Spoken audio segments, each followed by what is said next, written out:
The dust-caked widow stood before Orion Harlow's ranch gate with nothing but the clothes on her back and the weight of desperation in her eyes, knowing that if he turned her away, she had nowhere left to go in all of Chloride, Arizona.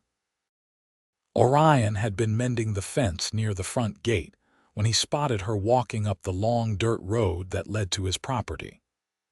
The sun was high and merciless that October afternoon in 1877, beating down on the red earth with the kind of heat that made everything shimmer like water in the distance.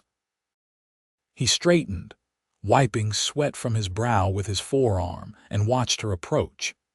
She walked with purpose despite the obvious exhaustion in her steps, her black morning dress covered in the fine red dust that coated everything in this part of the territory. When she finally reached the gate, she stopped and looked at him through the wooden slats. Her face was gaunt, cheekbones sharp beneath sun-weathered skin, but her eyes held a fierce determination that caught him off guard. She could not have been more than 25 years old, though hardship had added years to her features. "I need work," she said without preamble, her voice hoarse but steady. "Any work you have. I can cook, clean, mend, tend animals. I am strong and I learn quickly." Orion set down his hammer and studied her more carefully. The black dress marked her as a widow, though it hung loose on her frame as if she had lost considerable weight recently. Her hands, clasped before her, were red and rough from labor. This was not some soft town woman looking for an easy position. "What is your name?" he asked. "Katherine Daniels. My husband died 3 months ago. Fever took him in less than a week." She lifted her chin slightly. "The boarding house where we were staying put me out yesterday when I could not pay. I have been to every business in town, every ranch within walking distance. No one will hire a woman alone." Orion knew the reality she faced. Chloride was a mining town, rough and practical. A widow without family, without means, was seen as a burden or worse. The respectable families would not want her near their households, fearing scandal. The less respectable establishments would offer her work of a different kind entirely. He opened the gate. "Come up to the house." "You look like you have not eaten properly in days." Katherine did not move. "I am not asking for charity, Mr. Harlow. I am asking for work. I will earn whatever you give me." "I am not offering charity," Orion said, his voice firm but not unkind. "I am offering you a meal while we discuss terms. I do need help around here, but I want to make sure we understand each other before agreeing to anything." She hesitated for only a moment before stepping through the gate. He closed it behind her and led the way up the path to the main house. His ranch was modest but well-maintained, about 300 acres of grazing land with a sturdy adobe house, a barn, and several outbuildings. He ran cattle mostly, with a few horses. It was a one-man operation, and it showed. The house needed paint, the barn roof needed patching, and a dozen other small repairs called out for attention. Inside, the house was clean but sparse.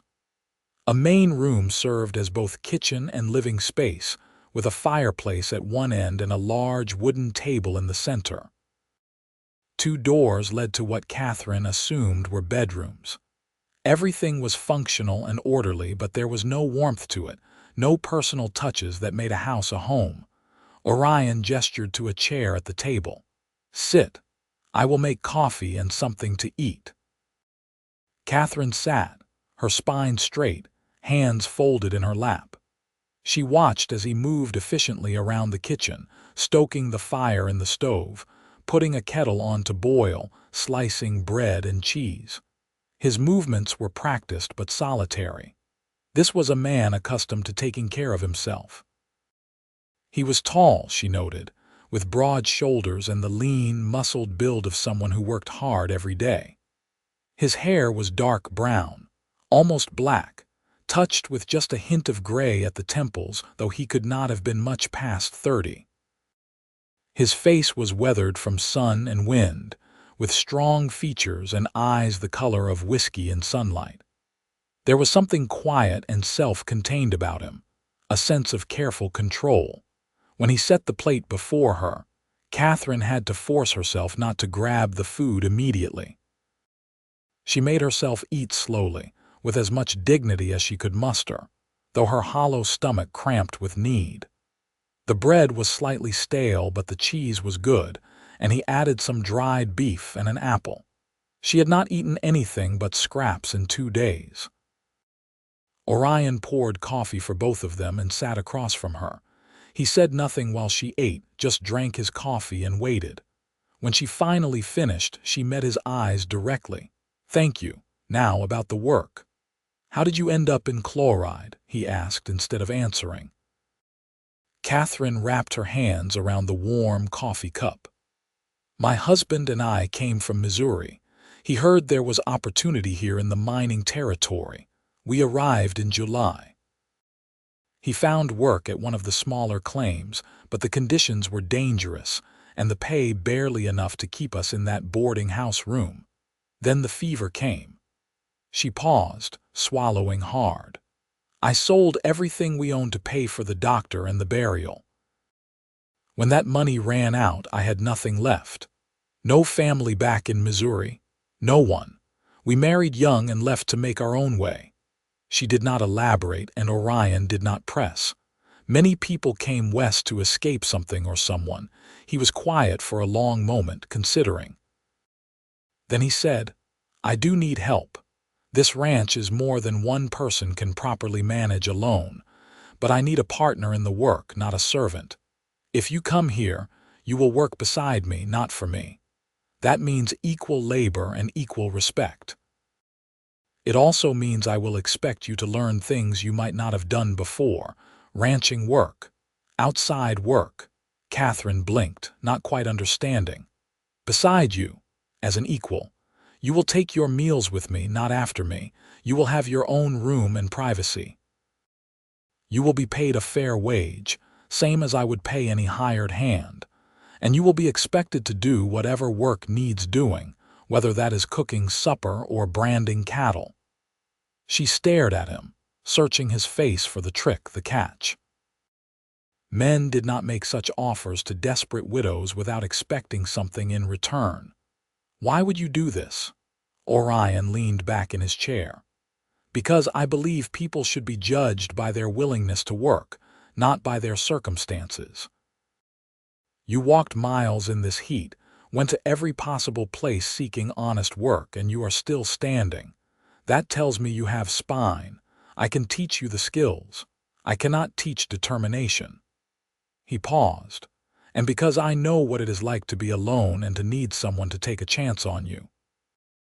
There was something in his voice, some old pain carefully locked away, that made Katherine believe him.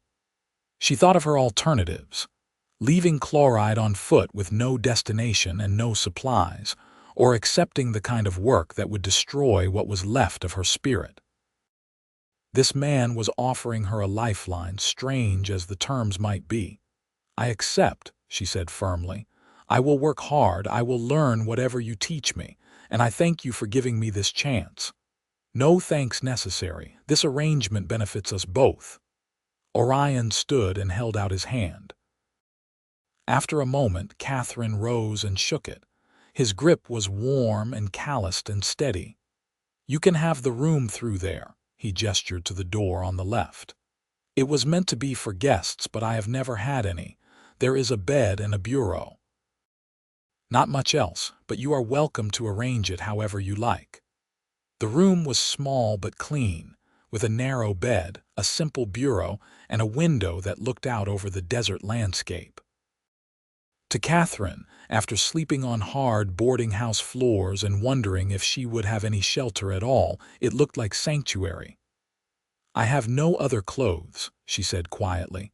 "Just what I am wearing." Ryan nodded. "We will go into town tomorrow. I will advance you enough to get what you need. You can pay me back from your wages if it makes you more comfortable." That first evening, Katherine insisted on preparing supper despite her exhaustion. Orion had dried beans, salt pork, onions, and various other staples. She made a simple but hearty stew, biscuits from scratch, and strong coffee. They ate together at the big table as the sun set and the desert cooled. The silence between them was not uncomfortable, but it was the silence of two people who did not yet know how to talk to one another. After the meal, Orion showed her around the property by lantern light. The barn housed 4 horses, including his favorite, a big bay gelding named Copper. There were chickens in a coop, a milk cow in a small corral. The cattle, about 50 head, were out on the grazing land but would need to be checked daily. He explained his routines, the rhythm of the ranch work, what needed to be done each day and each season. Katherine listened intently, committing everything to memory. This was her chance, possibly her only chance, and she would not waste it. That night, lying in the narrow bed in her new room, she allowed herself to feel the first small flicker of hope she had experienced since her husband died. Samuel had been a good man but a dreamer, always chasing the next opportunity without fully considering the risks. His death had been devastating, but in the dark hours of the nights that followed, Katherine had also felt a terrible anger at him for leaving her so unprepared and vulnerable. She had buried that anger along with her grief because she needed all her strength just to survive. Now, in this quiet adobe house in the middle of the Arizona desert, with a strange taciturn cowboy offering her partnership instead of charity, Katherine made a silent vow. She would never be that helpless again. She would learn everything Orion Harlow could teach her. She would become strong and capable. She would build a life that no one could take away from her.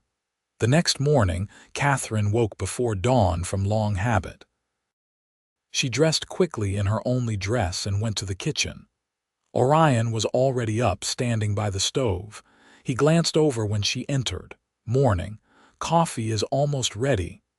"I can do that," Katherine said. "I should be the one making breakfast." "I told you," Orion said calmly.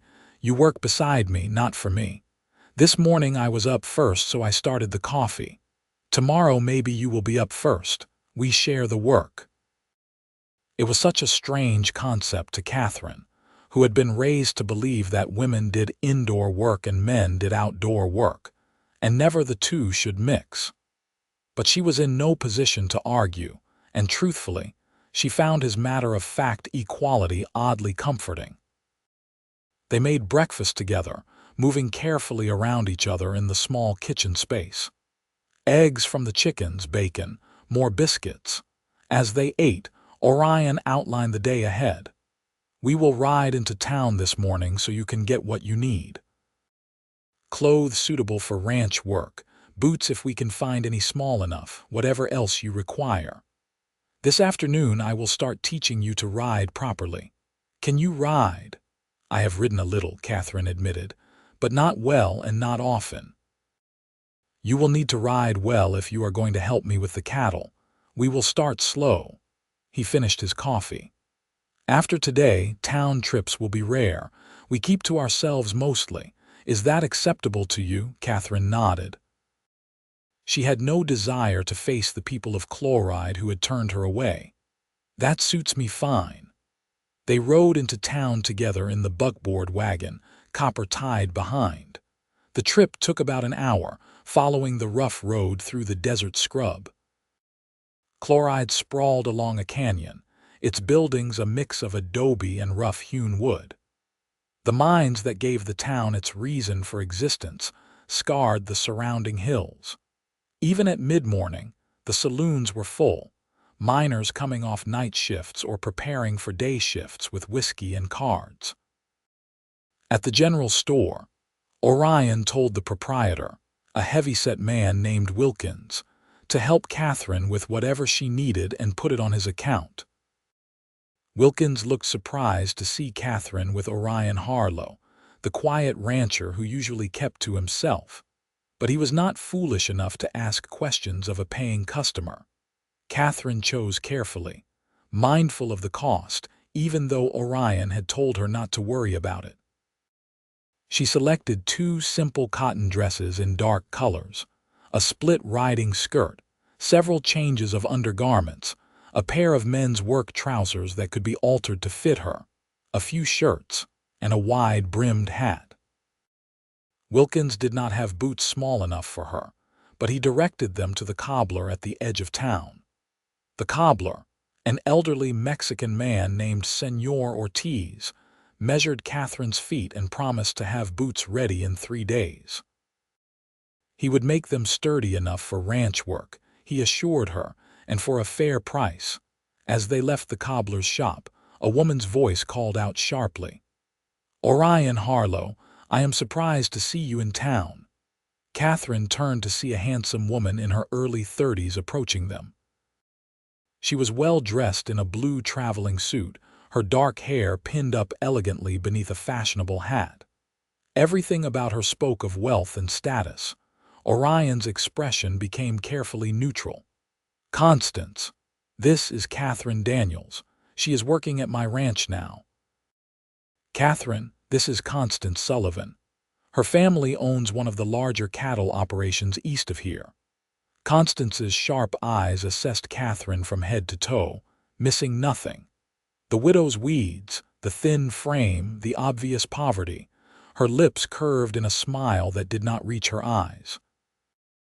"Working at your ranch. How progressive of you, Orion. Though I wonder what proper work you could find for a woman in mourning on a cattle ranch." "She is a partner in the operation," Orion said flatly, "and we need to be going. Good day, Constance." He placed a hand on Katherine's elbow and guided her firmly toward the wagon. Behind them, Katherine heard Constance's laugh, brittle and amused. Her cheeks burned, but she kept her head high. Once they were in the wagon and heading out of town, Katherine said quietly, "I am sorry if my presence causes you difficulty with your acquaintances." Orion shook his head. "Constance Sullivan is not an acquaintance, and her opinion means nothing to me. We knew each other some years ago. She thought we might marry. I did not agree. She has never quite forgiven me for that." Katherine glanced at him. "She is very beautiful. She is also cold and ambitious and cares more about status than people. Beauty does not make up for that." He slapped the reins lightly, urging the horses to a faster pace. "Pay her no mind. Half the reason I stay away from town is to avoid that kind of pettiness." Back at the ranch, Orion kept his word and began teaching Katherine to ride. He saddled a gentle mare named Daisy and spent the afternoon patiently showing her the proper way to sit, how to hold the reins, how to communicate with the horse through weight and pressure. Katherine was nervous at first, but Orion's calm, methodical instruction gave her confidence. "A horse can sense fear," he told her, "but it can also sense determination and respect. Treat your horse as a partner, not a vehicle. You will be trusting each other with your lives out here." By the time the sun began to set, Katherine could walk and trot without falling off, though her thighs ached from the unaccustomed exercise. Orion praised her progress matter-of-factly, which somehow meant more than effusive compliments would have. "You have good balance and good instincts. In a few weeks, you will be ready to help with the cattle." The days settled into a rhythm. Each morning they rose early, tended the animals together, and ate breakfast. Then Orion would work on whatever needed doing that day: repairs to fences or buildings, checking the herd, breaking a young horse, and Katherine worked alongside him. He taught her constantly, patiently, everything from how to properly nail a board to how to read the signs of weather in the desert sky. In the evenings, they prepared supper together, ate together, and sometimes sat outside as the stars emerged, talking quietly about the day's work or about nothing in particular. Slowly, carefully, they began to learn each other. Katherine discovered that Orion had grown up in Texas, that he had fought in the war on the Confederate side, though he spoke of it with regret and sadness, that he had come to Arizona 10 years ago to start fresh. He had built this ranch from nothing, working as a hand on other people's properties until he had saved enough to buy his own land. He read voraciously, anything he could get his hands on, and had a small collection of books that he treasured. Orion learned that Katherine had grown up in a small Missouri town, that she had married Samuel when she was 19 and he was 21, that they had wanted children but it had never happened. She had a quick mind and a dry sense of humor that emerged once she began to feel safe. She was stubborn and proud but also generous and kind, and she never complained, no matter how hard the work or how steep the learning curve. 3 days after their trip to town, they rode back to collect Katherine's boots from Senor Ortiz. The boots fit perfectly and Katherine wore them home, finally feeling properly equipped for ranch work. On the way back, Orion stopped at the general store again. "Wait here," he told Katherine and went inside. He emerged a few minutes later with a small package wrapped in brown paper which he handed to her. "What is this?" Katherine asked, surprised. "Open it." Inside was a leather journal and a pencil. Katherine looked up at him, confused. "You told me you liked to write letters to your family before they passed," Orion said, somewhat awkwardly. "I thought maybe you might like to write down your thoughts sometimes, or recipes, or whatever you want." Katherine felt tears sting her eyes. It was such a simple gift, but it spoke of attention and thoughtfulness. No one had given her anything in so long.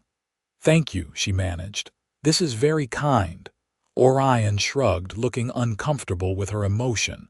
Just seemed practical, but Katherine saw through that gruff exterior now. Orion Harlow was a man who showed his care through actions, not words. Every patient lesson, every time he made coffee so she could sleep an extra half hour, every adjustment he made to ensure she was safe and comfortable, these were the ways he expressed what he felt. The weeks turned into months. Katherine grew stronger, her body adapting to the physical demands of ranch work. Her dresses, which had hung so loosely when she arrived, now fit properly.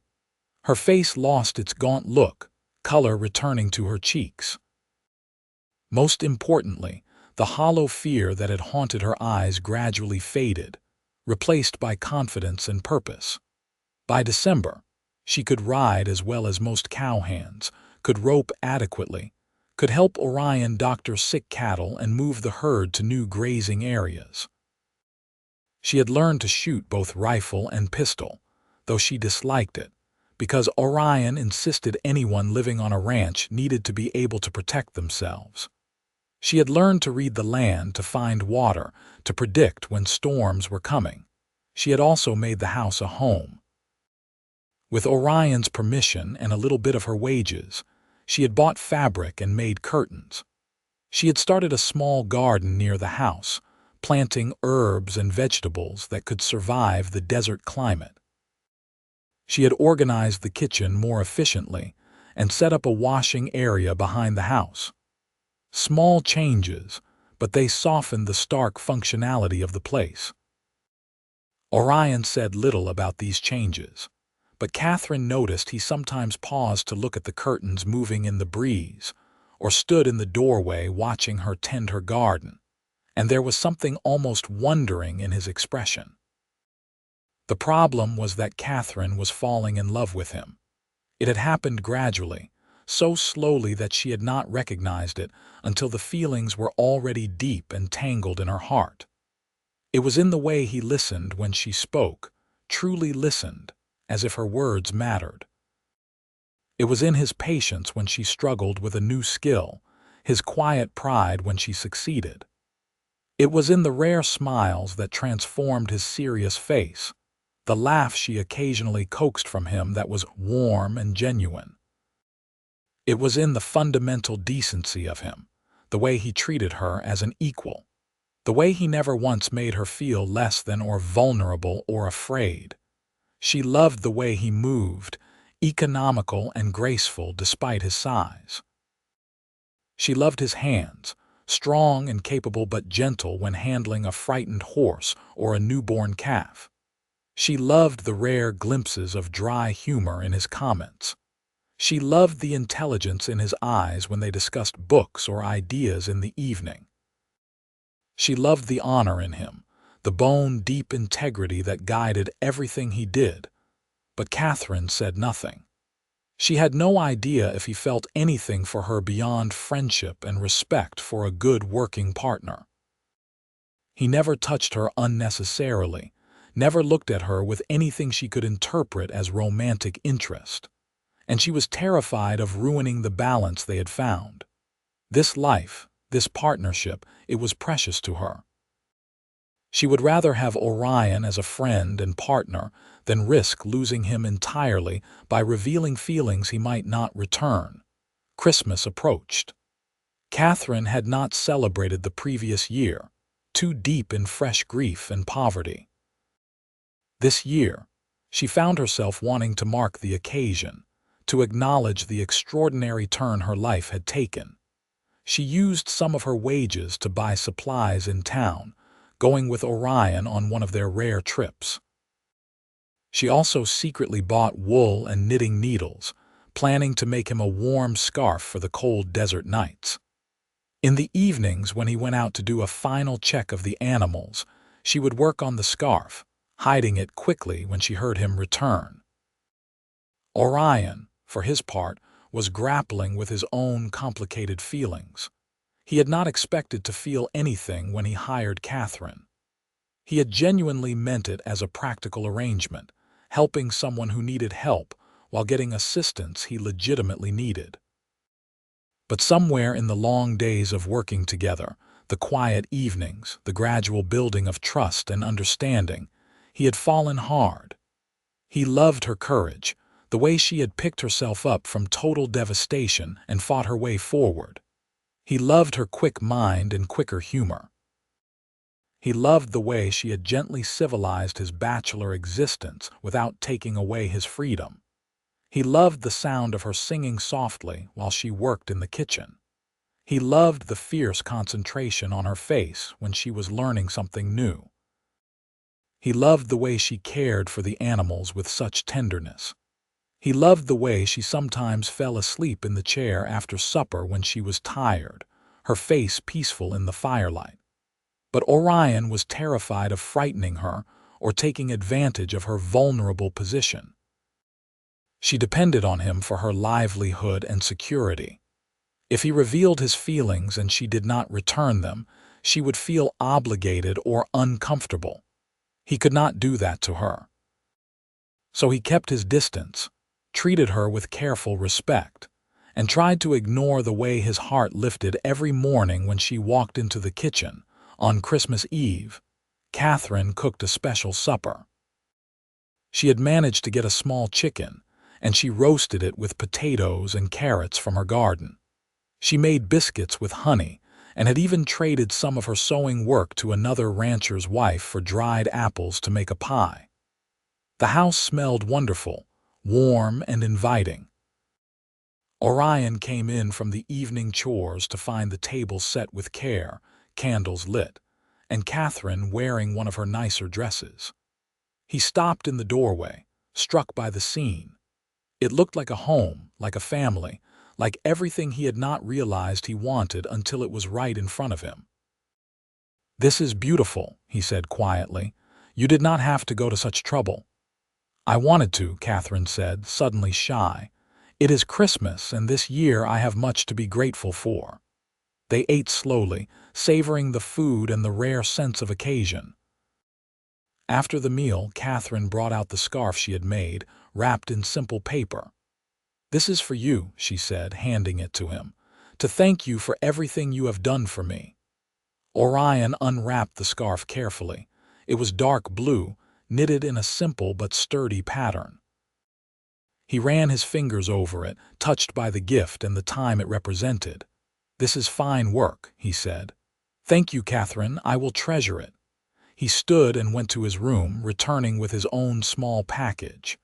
I got you something as well. I hope it is not too forward. Catherine opened the package to find a beautiful shawl, woven in shades of blue and green and cream, far finer than anything she owned. She gasped, running her hands over the soft fabric. Orion, this is too much. I cannot accept something so expensive. Yes, you can, he said firmly. You have worked hard every single day since you arrived. You have earned every penny I have paid you and more, and I wanted you to have something beautiful. Their eyes met across the table, and something shifted in the air between them. The careful distance they had both maintained suddenly felt strained, artificial.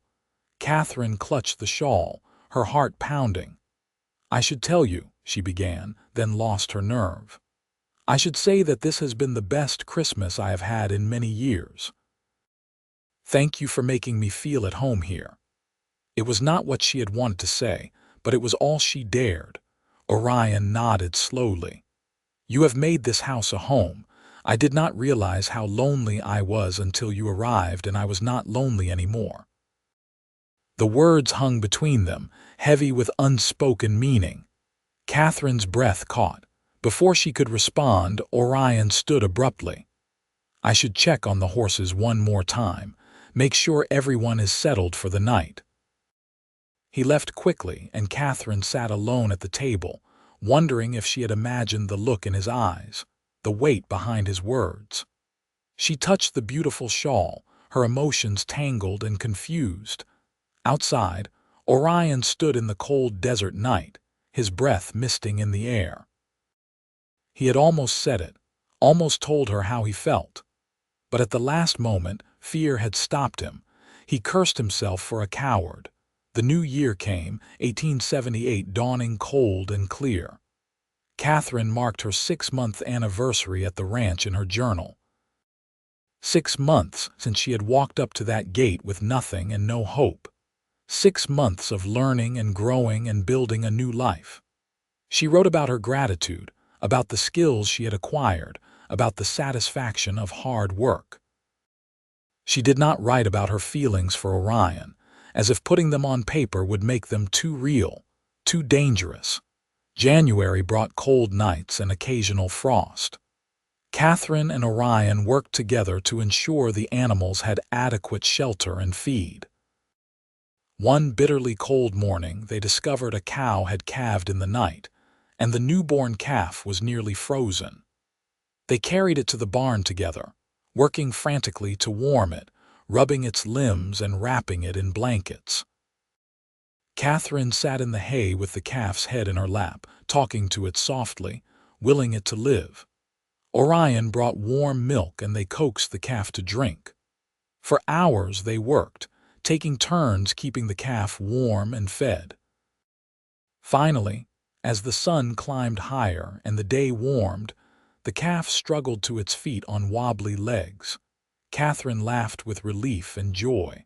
Her face flushed from the cold and the effort. Orion, watching her celebrate the calf's survival with such genuine happiness, felt something break open in his chest. He could not keep pretending he did not love her. He could not keep maintaining this careful distance. Life was too short and too uncertain, as the nearly frozen calf had reminded him. Catherine, he said, his voice rough. She looked up at him, still smiling. We saved him, did you see? He is going to be fine. I need to tell you something. Orion knelt in the hay beside her, suddenly heedless of the calf, focused entirely on her. I have been trying not to say this because I did not want to make you uncomfortable or make you feel obligated in any way, but I cannot keep it inside anymore. Catherine's smile faded, uncertainty crossing her face. What is it? I love you. The words came out blunt, unadorned. I have loved you for months now. I love your strength and your kindness and your courage. I love the way you have made this ranch into a home. I love the way you care for the animals. I love the sound of your voice and the way you laugh. I love working beside you every day. I love who I am when I am with you." Catherine's eyes went wide, her lips parting in shock. Orion continued, needing to say it all. "If you do not feel the same, I understand. Nothing has to change. We can continue as partners, as friends. I will not make things awkward or difficult for you. But I needed you to know the truth. You deserve to know the truth." For a long moment, Katherine could not speak. Emotions crashed through her like a flash flood, too many and too powerful to name. Then she laughed, a sound somewhere between joy and tears. "You love me?" she asked, her voice shaking. "You actually love me?" Orion nodded, watching her carefully, trying to read her reaction. Katherine set the calf gently aside and moved toward him. She reached out and cupped his face in her hands, looking directly into his eyes. "I have been in love with you since October, Orion Harlow. I have been falling asleep thinking about you and waking up thinking about you and trying desperately not to show it because I thought you saw me only as a worker, a partner. I have been so afraid of ruining what we have." Orion released a breath he had not known he was holding. "You love me. So much it frightens me sometimes. You gave me back my life. You gave me purpose and hope and a future. And somewhere in all of that, you gave me your heart, and I gave you mine." They moved at the same moment, closing the small distance between them. Their first kiss was soft and tentative, a question and an answer all at once.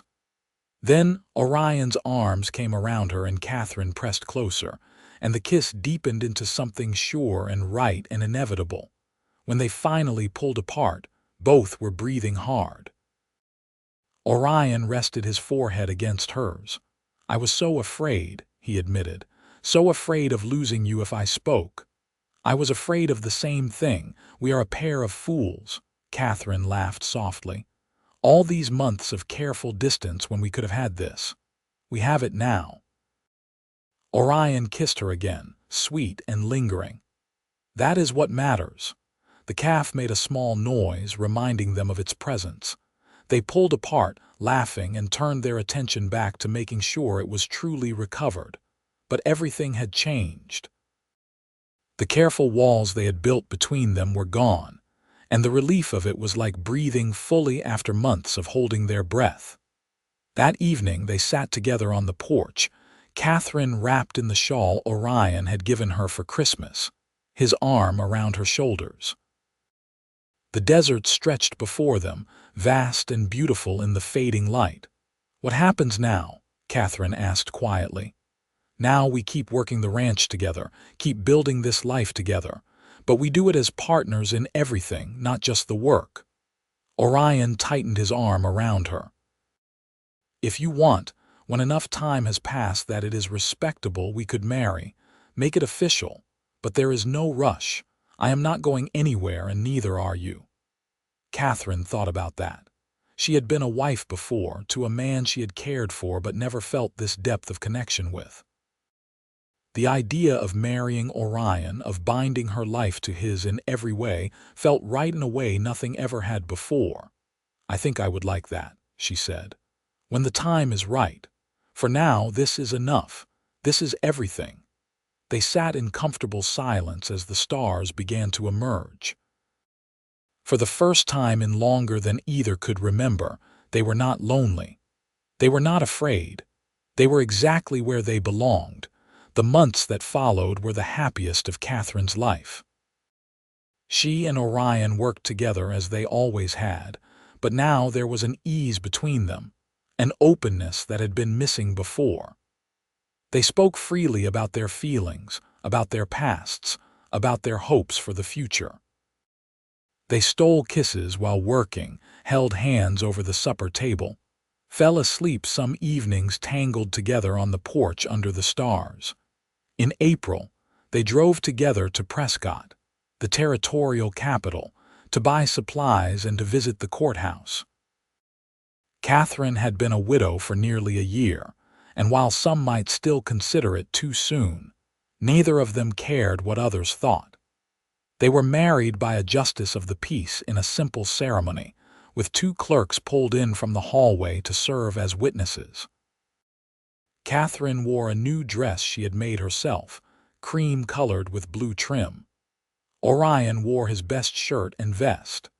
When the justice pronounced them husband and wife, Orion kissed her with a tenderness that made Katherine's eyes fill with tears. This was nothing like her first wedding, which had been about hope and youth and dreams. This was about partnership and respect and a love built on truly knowing each other. They stayed the night in a hotel in Prescott, a rare luxury. In the privacy of their room, they came together for the first time, and it was both awkward and sweet and ultimately deeply satisfying. They were both adults, both previously married, but this was different for both of them. This was about not just physical desire, but about emotional connection, about trust, about the joy of truly belonging to each other. The next morning, they headed back to the ranch, to the home they had built together. Katherine was now Katherine Harlow, and the knowledge of it made her smile. Life on the ranch continued its steady rhythm, but everything was richer now, deeper. They worked side by side as always, but now they were building something explicitly shared. Orion began talking about expanding the herd, maybe buying the adjacent property if it came available.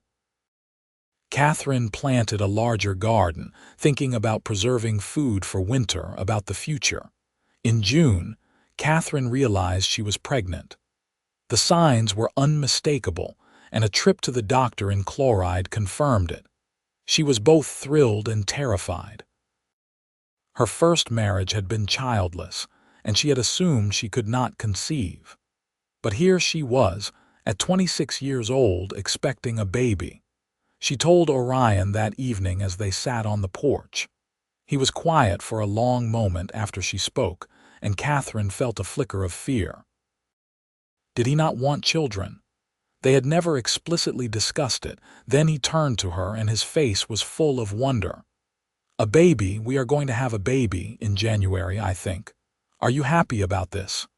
"Happy." Orion pulled her close, his voice thick with emotion. "Katherine, I am beyond happy. I never thought I would have a family. I thought I would live out my days alone on this ranch, and now I have you and we will have a child."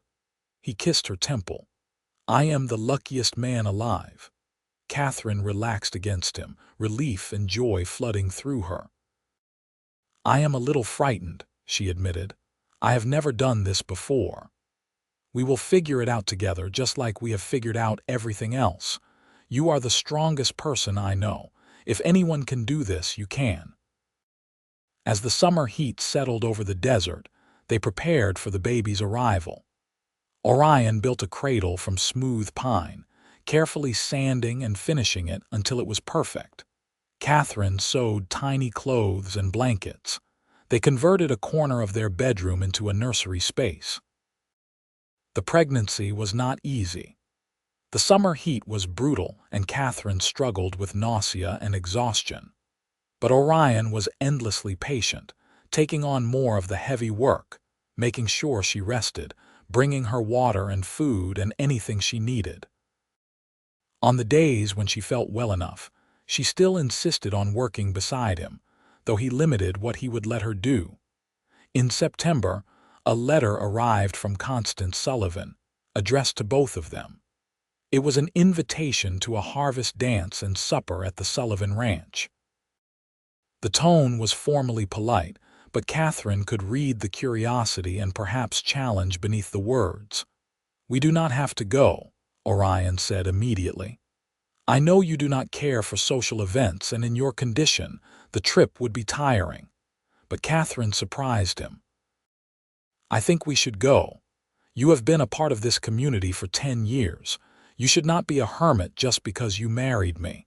And I would like to meet the other ranching families, the ones who might be our neighbors and friends." Orion looked skeptical. "Many of them will not be kind." "You know how people talk. Let them talk. I know who I am and what we have. I am not ashamed of anything." Katherine lifted her chin. Besides, I want to show Constance Sullivan that I am not some pathetic creature to be pitied or dismissed. I am your wife and your partner, and I am proud of that." Orion smiled, that rare, full smile that transformed his face. "You are fierce. I love that about you." They went to the harvest dance on a cool evening in late September. Katherine wore a new dress she had made, dark green that complemented her coloring and was cut to accommodate her growing belly without advertising it too obviously. Orion wore his wedding clothes, cleaned and pressed. They rode the buckboard, arriving as the sun was setting and casting long golden light across the Sullivan Ranch.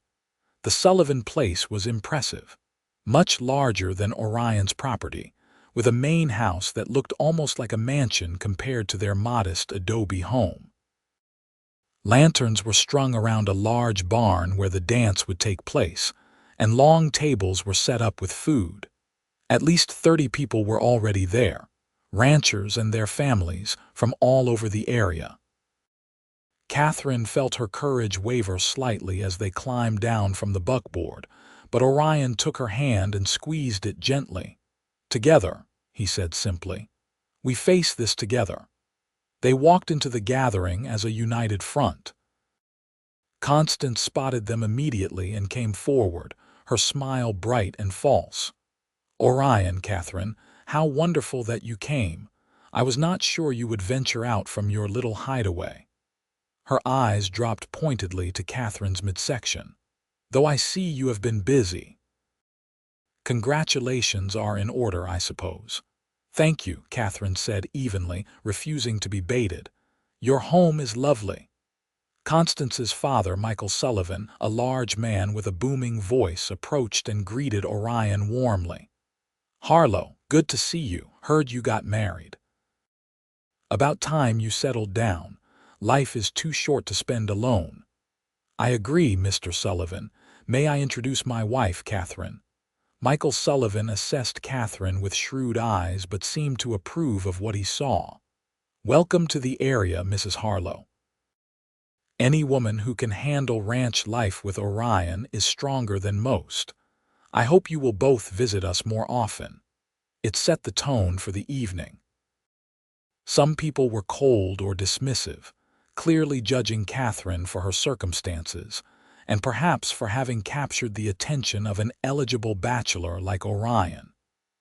But others were genuinely welcoming, curious about the woman who had tamed the hermit rancher. Several of the ranchers' wives approached Katherine, asking about her pregnancy, offering advice and support. When the dancing began, Orion led Katherine onto the floor for a slow waltz. She was not a practiced dancer, but he guided her smoothly, and they moved together with the same natural partnership they had in everything else. "You are handling this well," Orion murmured. "I am proud of you." "I am discovering I am braver than I thought," Katherine admitted. "When you are beside me, I feel like I can face anything." As they danced, Katherine noticed Constance watching them from the edge of the barn, her expression unreadable.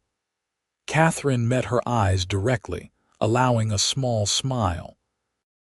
She had nothing to prove to Constance Sullivan, but she wanted the other woman to see that she was happy, that she and Orion had something real and valuable.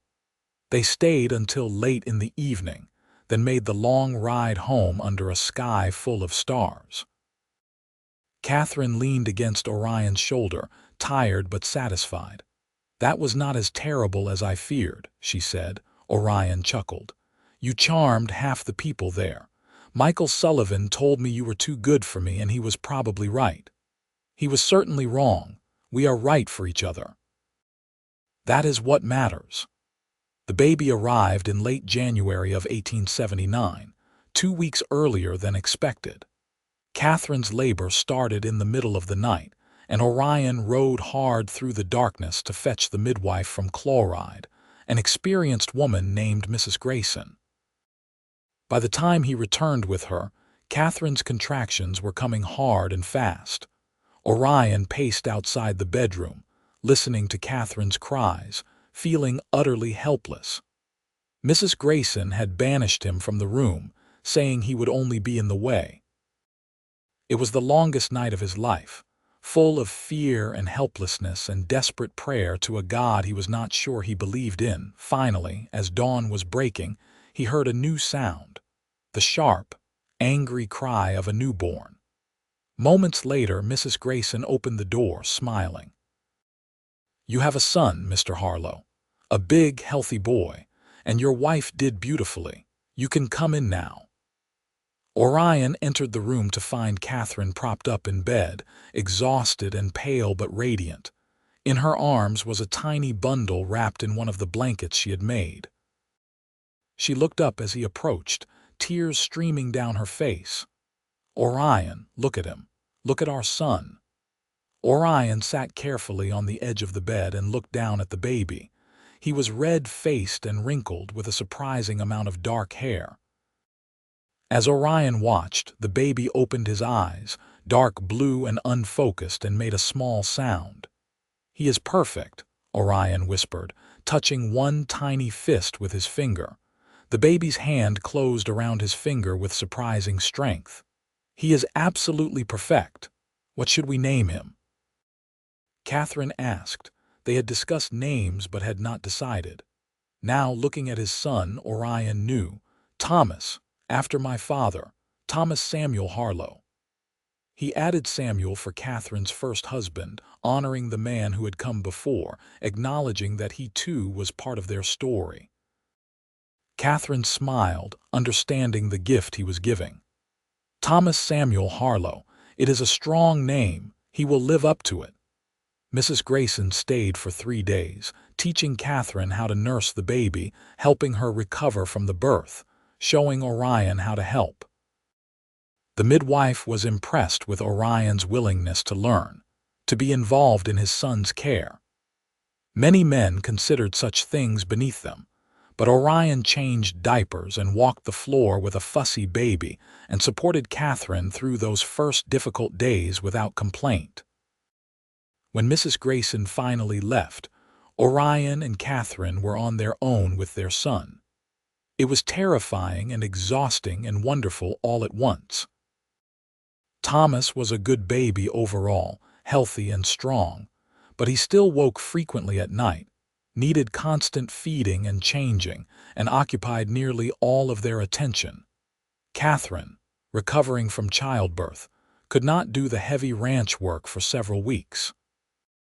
Orion insisted she focus on healing and caring for Thomas while he handled everything else. He rose before dawn and worked until after dark, caring for the animals, maintaining the ranch, and then coming inside to help with the baby so Katherine could rest. One evening, about a month after Thomas's birth, Katherine watched Orion cradle their sleeping son, gently rocking him.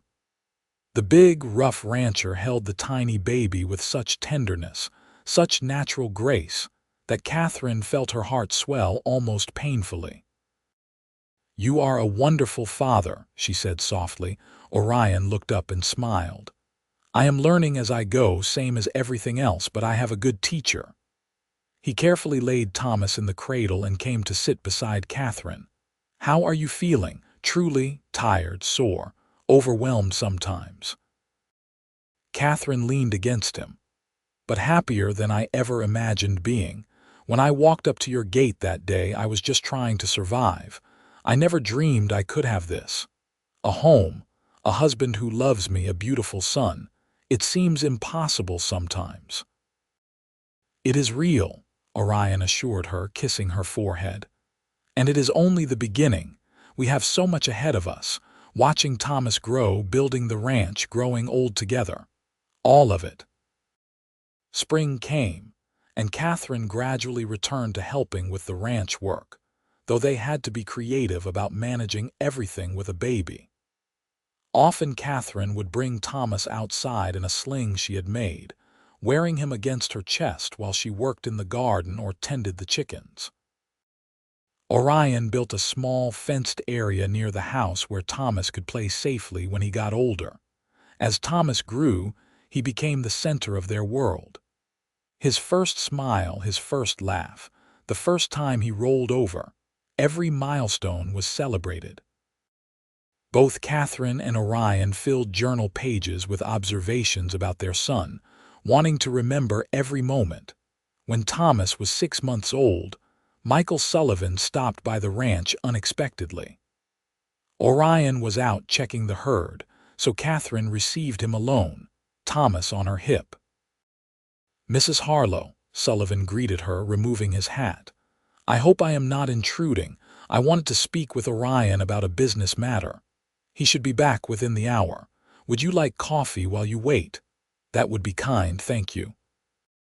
Katherine invited him in and prepared coffee, all while managing Thomas, who was at an age where he wanted to grab everything in sight. Sullivan watched with amusement as Katherine skillfully juggled hospitality and motherhood. "You have adapted well to ranch life," he observed. "Orion tells me you are as capable a hand as any he has worked with." Katherine glanced at him, surprised. "He said that." "He did.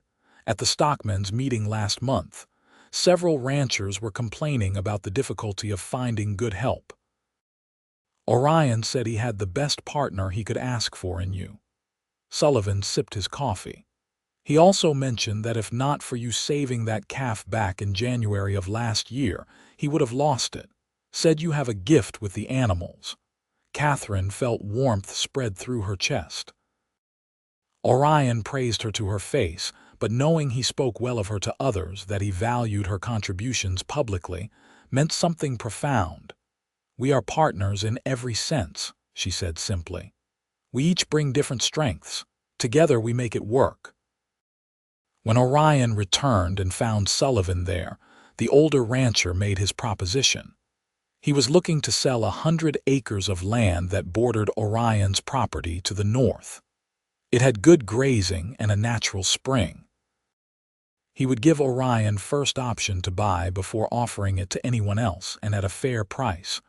Orion was interested, but the price, though fair, was substantial. He would need to save for several years to afford it. Sullivan, seeming to read his thoughts, made another offer. "I will hold the land for you for 2 years. You pay me half now, half in 2 years, and in the meantime, you can use the land as if it were already yours. We will draw up a contract. I would rather see it go to you and Katherine, to someone who will work it properly, than to some outside investor looking to make a quick profit." Orion looked at Katherine, a question in his eyes. It was a risk, committing that much money when they had a young son to provide for. But it was also an opportunity to significantly expand their operation, to build something even stronger for their family's future. Katherine nodded. "We should do it. We can make it work." They shook hands on the deal, and Sullivan left with a promise to return with the paperwork within the week. After he rode off, Orion pulled Katherine close. "Are you sure about this? It will mean tight finances for the next 2 years, no room for luxuries or unexpected expenses." "We have everything we need," Katherine said firmly. "We have each other, we have Thomas, we have a home and work we love. The rest is just details, and this will be good for us, for our future. I believe that." The next 2 years were indeed tight financially, but they were also rich in other ways.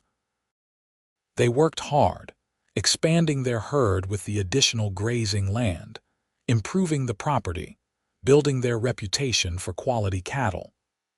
Thomas grew from a baby into a toddler, full of energy and curiosity, following his parents around the ranch, learning the rhythms of their life. Katherine discovered she was pregnant again in the summer of 1880. This time she was less afraid, more confident. She knew what to expect, knew she could handle it. The pregnancy was easier than the first had been, and in March of 1881 she gave birth to a daughter they named Sarah Grace. She had Katherine's dark hair and Orion's whiskey-colored eyes, and her brother Thomas was immediately fascinated by her.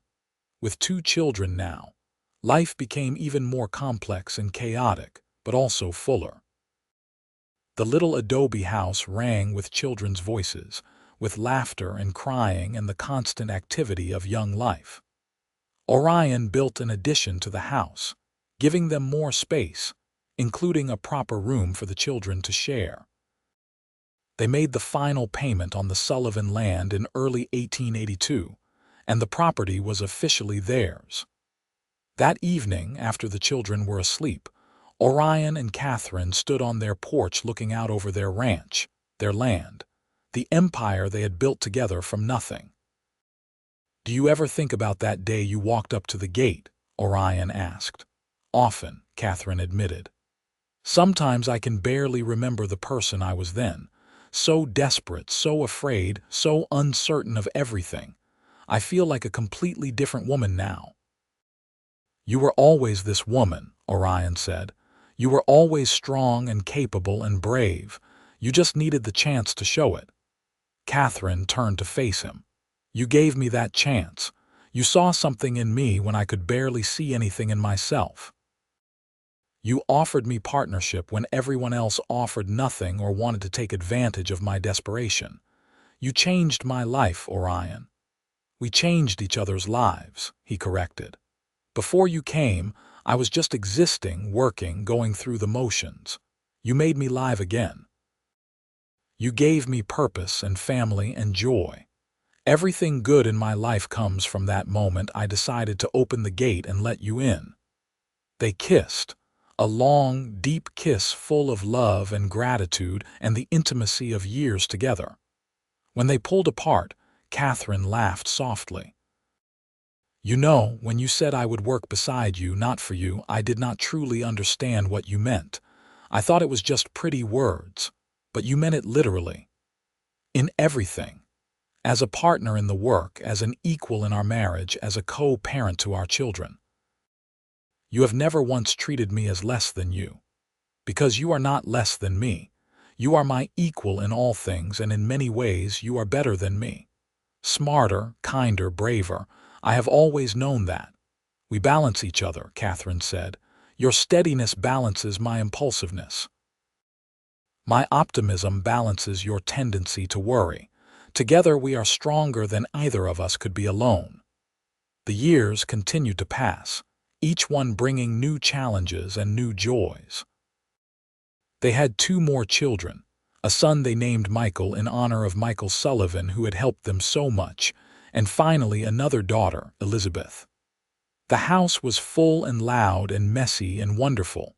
Their ranch prospered. Word spread about the quality of their cattle, and they had no trouble finding buyers. They were able to hire 2 hands to help with the work, young men from town who were reliable and hardworking. This allowed Orion and Katherine more time with their children while still maintaining the ranch successfully. Thomas grew into a sturdy, serious boy who loved the ranch and the animals as much as his parents did. Sarah was bright and quick, always asking questions, always wanting to know how things worked. Michael was the wild one, full of mischief and laughter, keeping everyone on their toes.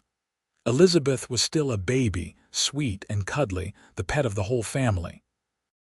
Katherine and Orion made a point of maintaining their partnership even as their family grew. They still worked together daily, still made all major decisions together, still made time for each other. The passion of their early days had settled into something deeper and more enduring, a love built on years of shared experience and unwavering commitment. In the spring of 1887, nearly 10 years after Katherine had first walked up to Orion's gate, they hosted a large gathering at the ranch. It was partly a celebration of Thomas's 8th birthday, and partly just an excuse to bring together the community they had become part of. Families from all the surrounding ranches came, including the Sullivans. Even Constance was there, now married to a banker from Prescott and seemingly content with her life. Katherine, watching the children run and play while the adults talked and shared food, felt a profound sense of peace. This life, this family, this community, It was everything she had never dared to dream of during those dark days after Samuel's death.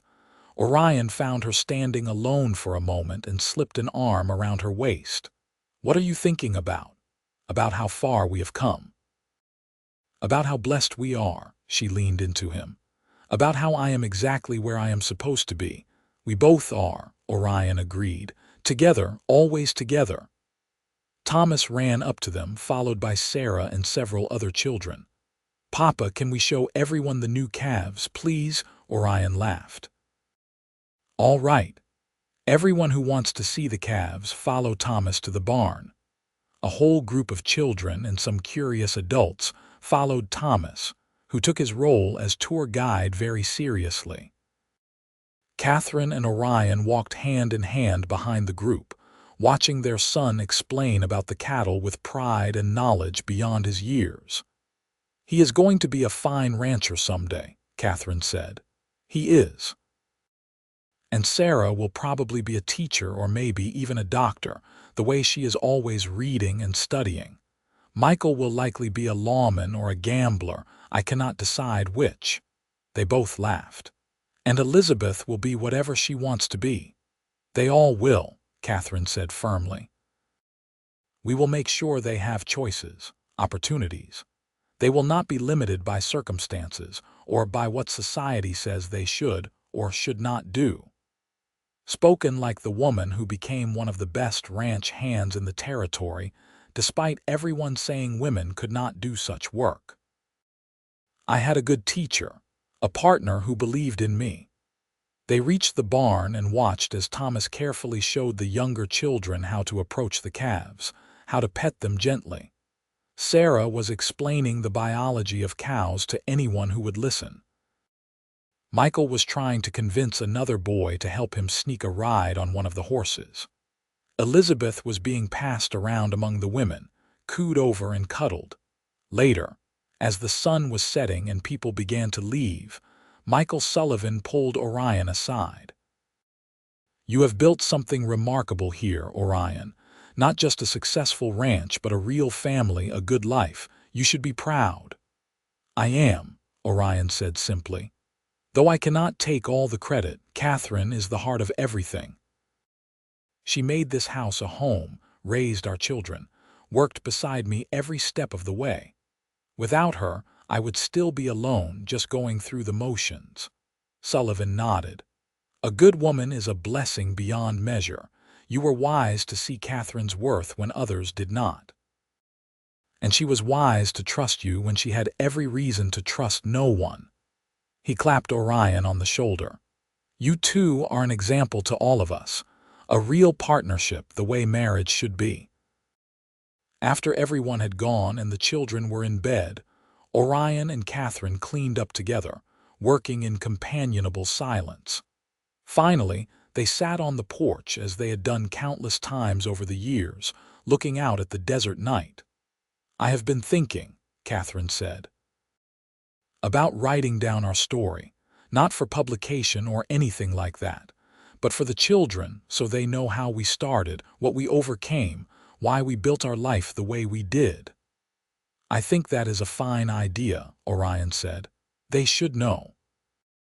They should understand that families can be built on partnership and respect, not just on traditional roles and expectations. Will you help me write it? It is our story, not just mine." "I would be honored."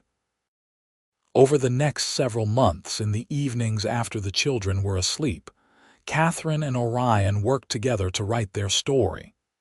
They took turns with the pen, each adding their perspective, their memories, their feelings. They wrote about that first meeting at the gate, about the early days of learning to work together, about the slow building of trust and friendship and eventually love. They wrote about their struggles and their triumphs, about the children and the ranch and the life they had built. When they finished, they had filled an entire journal, front to back. Katherine made a special box for it, and they put it away safely, planning to give it to their children when they were older, when they could truly appreciate and learn from it. The years continued their steady march. The children grew, the ranch prospered.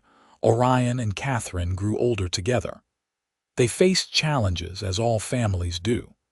There were hard winters when they lost cattle, dry summers when the spring ran low, illnesses and accidents and the everyday difficulties of life. But they faced everything together, drawing strength from each other, from the partnership they had forged. Thomas married at 22, bringing home a sweet young woman named Anna who fit seamlessly into the family.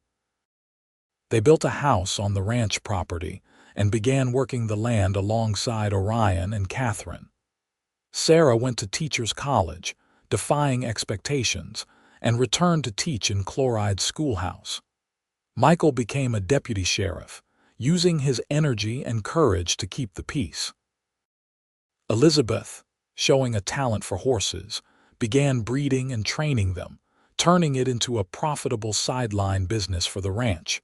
Orion and Katherine became grandparents and then grandparents again and again.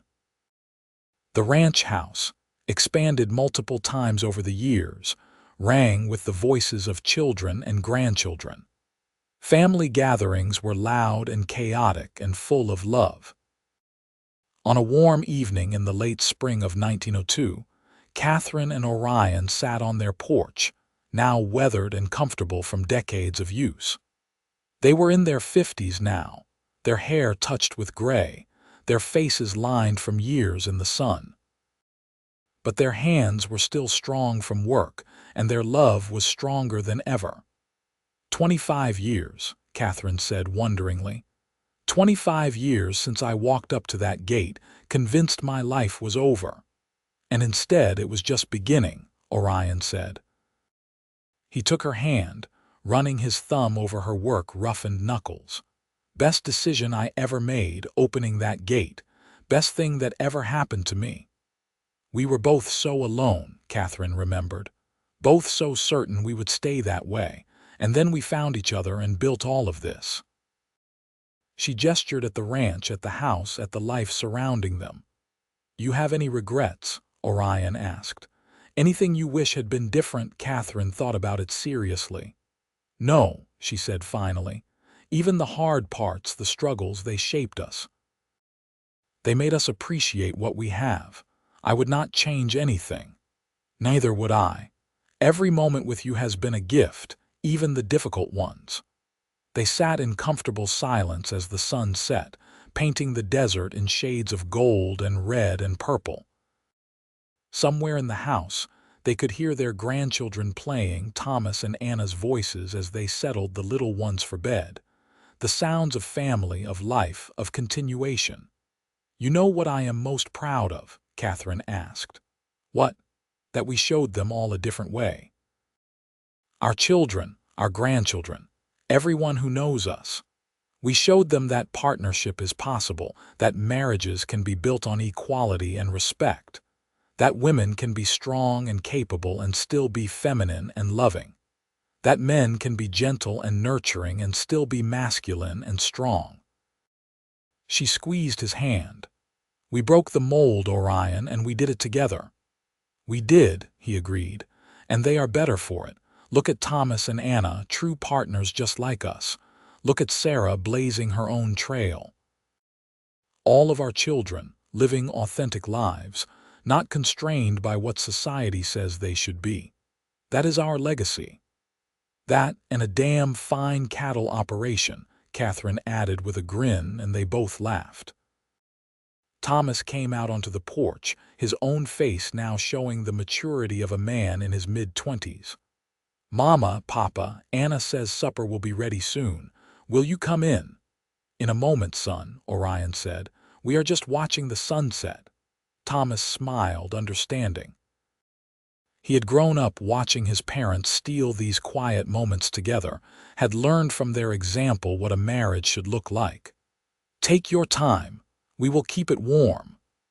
After he went back inside, Katherine rested her head on Orion's shoulder. We did good, didn't we? With the children, with the ranch, with everything.